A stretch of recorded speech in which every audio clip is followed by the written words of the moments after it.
We got a look at the potential raid targets during VXP weekend, so I figured I should make a build about this because people have been asking. Hey everyone, Derpy here, and welcome back to another Battle Pirates video. This is my post VXP Let's Build a Gladius here. Now, what you see on screen is my default build and is my core build that I'm going to recommend. To understand this, I would first recommend going back and watching my first Gladius build video, as well as then taking a look at my target recon from VXP weekend, so you know what I'm talking about here, and know when I say this turret's done ballistic damage that's splash based, you know what that means. So this on screen is my core build that I'm like 99.9% certain on, and that I'm going to recommend people build all 4 of right now.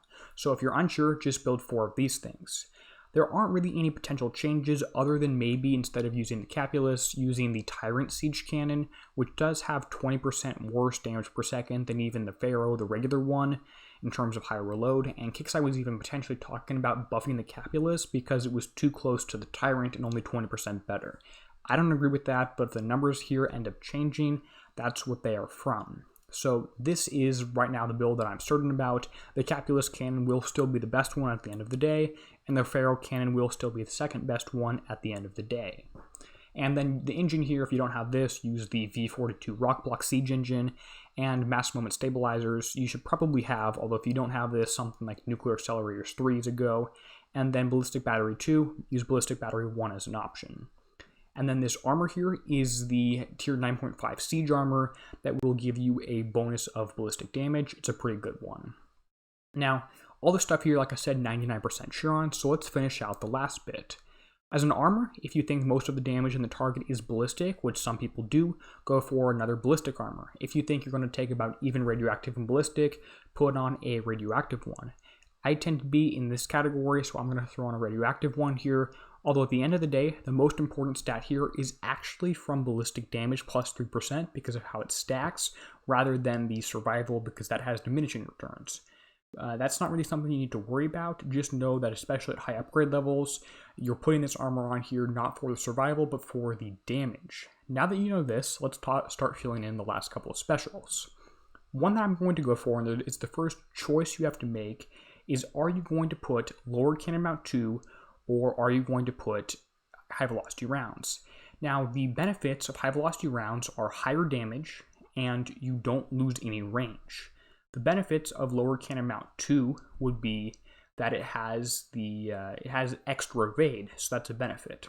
Benefit of lower cannon mount 1 would be that it also has extra speed and slightly less range reduction here. Now, more negatives with lower cannon mount 2 is that it has less combat speed, less range, and less damage. Lower cannon mount 1 negatives are less range and less damage here. So you have to decide which one of high velocity round, LCM 1, LCM 2 you think is the best. I think high velocity round is the best here, and I don't want to recommend people go lower cannon mount 2 at all, which is the second best option I would say, because Kixeye is probably not going to like this, and there is a short range radioactive turret in here, short range radioactive thrower, that will do a lot of damage to you, and you cannot outrange if you put on a lower cannon mount here. So I am not going to recommend these things. I'm going to recommend instead you go for high velocity rounds.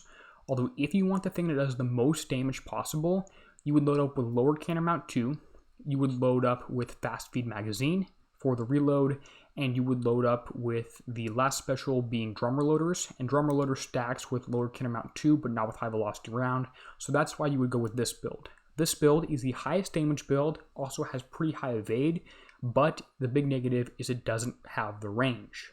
Now I want something that has the range, so I'm going to clear out drum reloaders. I'm going to keep fast feed magazine for the plus 125% reload as well as the ballistic critical, and then this special right here is going to turn into high velocity rounds. This is what I prefer to go with. Now this last special, you have a few choices. If you want to build all 5 ships the same, you can do that. I would just throw on the welded barrel system across all 5 ships. This has benefits of giving you some combat speed, also gives you some critical stats which stack pretty nicely. My current understanding is that plus 148% critical damage will bring your total critical damage up to 2.5 times. So you'll do 2.5 times. A critical will do 2.5 times the regular damage source. Now, it might also do 3.5 times the regular damage. I'm not quite sure about that thing, but this should be a pretty good special to do significantly higher damage. Combining the critical chance with what is already on fast feed magazine and the 12% in R&D will give you a 57% chance of doing a critical, which is great. Now, this is going to be pretty good here, but you could do a little bit better. If you watch my VXP target recon video, you're going to notice that there is very little damage that is actually available. There is some, and there's also a lot of splash damage from the harpoons. So what I would say is take one ship, and thanks to Hefe for this idea, by the way, and replace the weld-to-barrel, or not the weld-to-barrel system, replace fast feed magazine, because it's the least necessary special that doesn't add combat speed. You can't replace weld-to-barrel system because that has combat speed. Now replace that with Guidance Scrambler 3. What this will do is this will allow you to add evade to one ship, which you will run as a tank, similar to how we did the Punisher Mark IIs. Now, you're going to do this because you have one ship that has high evade now and everything else could be backline that has higher damage, while also having a decent amount of survival and defensive stats. And this also allows you to, the damage from the harpoons was all coming in and was splash based, so you don't want to drive stacked against those anyway, so you might as well run a slightly higher evade tank out front and take damage from harpoons and take damage from the phlogiston launcher, which is available out front here.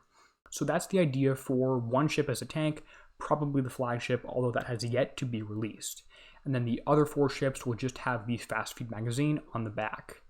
And that's going to do pretty good for you, and is right now, off all the information we know, is what I would consider the best build out here right now, is doing what I just described there. 4 like this, 1 is a tank replacing fast feed with Guidance Scrambler 3. That's what I would recommend if we get no new information. Now, we will get new information, or at least updated information, in terms of the flagship coming out in Pillage as a prize, as well as targets we think should appear at the same time as Pillage, and that will be more VXP target round 2 sort of recon target preview stuff, which Kixeye has done the last 2 raid cycles, so they should do this time as well. So, just again, my core build recommending that everyone build right now. Let me clear out everything except that here, because that's going to be, again, what I think people should be doing, is just go for this as a core build, and then of course the heavy slot put on the latest railgun, the really expensive one in the Forsaken mission. So if you're wondering what to build, start out with this on all 4, 5 ships, and then throw in extra tech as you develop, and I told you my plan for that. So I hope this video helped. If you have questions on something I did, go ahead and leave a comment below, and I'll do my best to get back to you. I do these videos to help you. If you enjoy this, leave a like, and as always, this is Derpy signing out, helping you be a better pirate.